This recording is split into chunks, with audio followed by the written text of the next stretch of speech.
Hey, what's up everybody? My name's Adam with Frazer. Welcome to my first FrazerCast episode.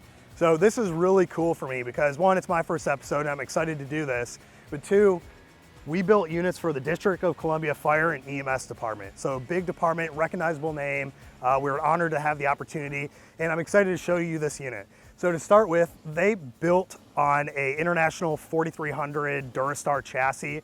They decided to go with the liquid spring suspension, which is a very, very good move for them. And they used Frazer's Type 1 14-foot module. This is becoming a very standard compartment layout for the 14-foot unit. And they did a couple different things, so I'm gonna walk through and show you those. This is a rear storage compartment. It's a standard height and width compartment, but they actually split the door because of their narrow alleyways and roadways, so they didn't want a big door swinging open. So we split the door. This is what it looks like when you open it. They carry two stair chairs. They carry a Furno stair chair and they carry a Stryker stair chair. So they specifically asked for space to hold those two respectively. And then we did two adjustable shelves on unistrut track, some storage boxes and a fire extinguisher. You'll notice as we go through on all the compartments, they have spring hold opens. This will just hold the door open in case of wind gusts or if they're on an uneven street. And then while we're here, I want to show you this. So this is really, really neat. This is their rub rail, and I think it's a really great idea. So instead of using the traditional aluminum C-channel rub rail, where when you rub up against something, it bends, it's damaged, you have to replace it, they decided to go with a heavy-duty poly. So it's a really dense plastic, and then we put a really large rubber spacer between the body and the rub rail, so it'll actually absorb some of that impact if they rub up against something. So if you're gonna do rub rails, I really suggest going with this heavy-duty poly design versus aluminum channel. This compartment is the oxygen compartment. We did something different here, and this is gonna become a standard feature for us. This is louvered vents on the door versus the aluminum round vent that could be easily damaged. So this is a good design. It'll allow the compartment door to close easier. And then on the inside, they elected to go with the Zyco electric oxygen bottle lift. So it's hooked up to 12-volt power. There's a lock and unlock mechanism here. There's a switch on the door. So you unlock it, you disconnect your regulator, you hit this button out here, the bottle will come out. You change out the bottle with the new bottle, hit in, it'll take the bottle back in, you lock it into place, hook your regulator back up, put the unit back in service. And then this is the generator compartment. So they decided to go with the Cummins Onan generator as their power source for the module. The reason they chose that is they really wanted the fail-safe portion of it. So in case there's a failure or an issue with the truck while they're on a call, this will continue to run, maintain power and HVAC to the patient and be able to continue patient care if they need to. So that's why they chose this.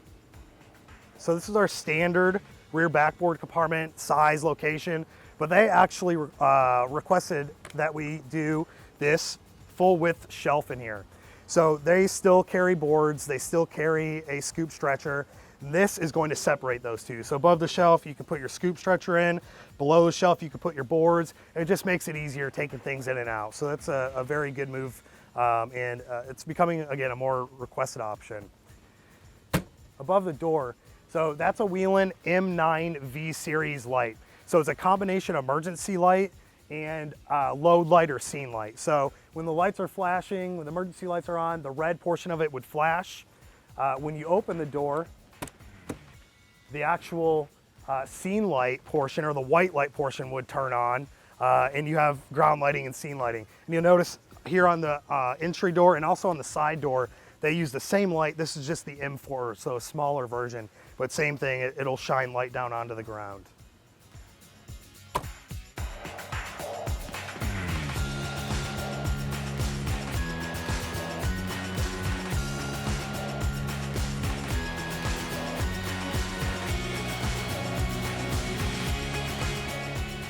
So there's a lot going on back here, and I'm gonna start up at the front and then we'll kind of work our way around. One of the first things I wanna show you is this really cool feature. So this is actually a new cabinet frame with sliding Lexan doors that are going to become a requirement with, I believe it's the NFPA standard. So this has a restocking feature. This entire frame lifts up. There's gas hold opens. You can change your bins in and out. You know, you can restock, put your bin back in. close your door, and then these actually slide, and they will be crash test certified. That's part of that SAE compliance that's going to be coming out. Now, if you come up to the front here, I'll show you this cabinet. So this is a custom cabinet for them, and their requirement was that they be able to hold 6 D-cylinder size oxygen bottles. So you'll see that's what these 6 storage spaces here are for. And then they just wanted some extra storage space, so maybe a bag or some equipment that maybe they don't use all that frequently. Alexian door on this inside-outside cabinet that I showed you from the outside. So again, this will just keep all of their equipment safely and secured inside that cabinet in case there's any kind of a collision. And then this one, I'm really excited to show you this. So this is a Valor captain's chair. It's made by USCG Group, and this is their Valor seat. So it's a 4-point harness. So this just unbuckles here. It does have a child safety seat. This is not an infant carry, it's a child safety seat. But sit down, you buckle yourself in. And the first thing I noticed is it's very comfortable. It's a wider chair. It kind of almost has these wings on it. So it's a very comfortable chair. And it's got the storage box that is mounted on. So if you wanted to keep something in there, you could. Like most captain's chairs, it slides forward and aft. And then it has this really ergonomic swivel mechanism here. So you just pinch these two together and it allows you to swivel versus having like a traditional pull knob or pull handle that's kind of hard to grasp onto. They've got a workstation set up here for a tablet mount.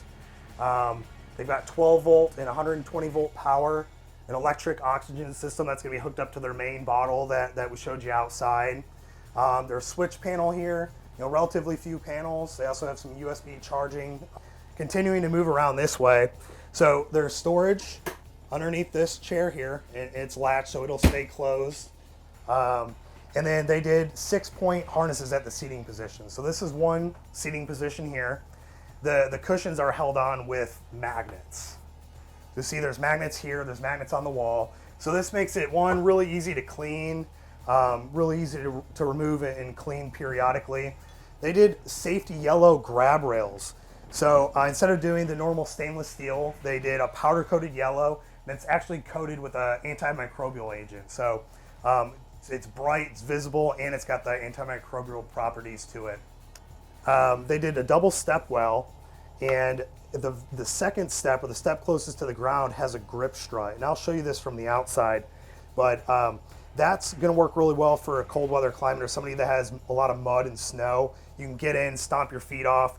That liquid collects in the bottom almost in like a pan, and then you can clean that out, remove that, and clean it out whenever you're ready.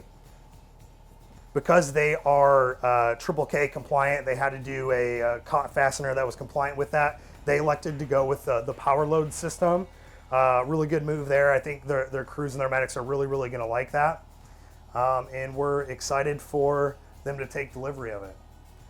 So I'm really excited. And again, I'm happy that y'all joined me for my first FrazerCast episode. I hope you enjoyed it. I hope you learned something.